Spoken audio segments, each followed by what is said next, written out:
అల్లు అర్జున్ గారి సినిమా మీద ఎంతమంది దుష్ప్రచారం చేసినా అది పార్ట్ 2 కదా. ఈ పుష్పాన్ని చూడకోకుండా ఎవడు ఆపలేడు. అక్కడ దాకా ఎందుకయ్యా? నందమూరి తారక రామారావు గారి కుటుంబం జూనియర్ ఎన్టీఆర్ సినిమాను చూడకుండా బహిష్కరించాలని ప్రయత్నం చేశారా? ఆపగలిగారా? అట్లాగే ఇప్పుడు ఆయన పేరు అల్లు అర్జున్ గారి సినిమాని ఆపాలని ప్రయత్నం చేస్తే ప్రజలు చూడరు. బాగున్న సినిమా ఏదైనా చూస్తారు. అరే రాజ్బాబు హీరోగా యాక్ట్ చేసిన సినిమా బ్రహ్మాండంగా చూసామా మేము? సినిమా బాగుంటే, ఎన్టీ రామారావు గారి సినిమాలు బాగోకపోతే ఫ్లాప్ అయినాయండి. ఏం చెప్తాం? సినిమా బాగుంటే ఎవరైనా చూస్తారు. అరచేతిని అడ్డుపెట్టి సూర్యకాంతిని ఆపలేరు. అదేవిధంగా ఇలాంటి ఎదవపోకళ్ళు పోయి సినిమాని ఆపలేరు అని మరొకసారి నిరూపించేటటువంటి కార్యక్రమం వస్తుంది.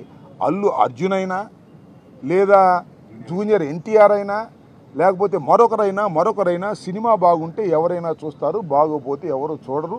నాకు తెలిసి అందరూ ఉవ్విళ్ళూరుతున్నారు. పుష్ప 2 చూద్దాం, దానిలో ఎంత బ్రహ్మాండంగా ఉంటుందని అందరూ ఎదురు చూస్తున్నారు. నేను కూడా ఎదురు చూస్తున్నా. మరి థియేటర్లోకి వెళ్ళి చూడాలంటే ఇబ్బందిని నేను కూడా పుష్ప 2 ఎలా ఉంటుందో చూడాలని నాకు బాగా కోరికగా ఉంది. ఎందుకంటే చాలా అద్భుతంగా పార్ట్ 1 అద్భుతంగా ఉంది కదా, హాలీవుడ్ స్టైల్లో ఉంది కదా, అందరినీ తలదన్నే విధంగా వెళ్ళాడు కదా అల్లు అర్జును.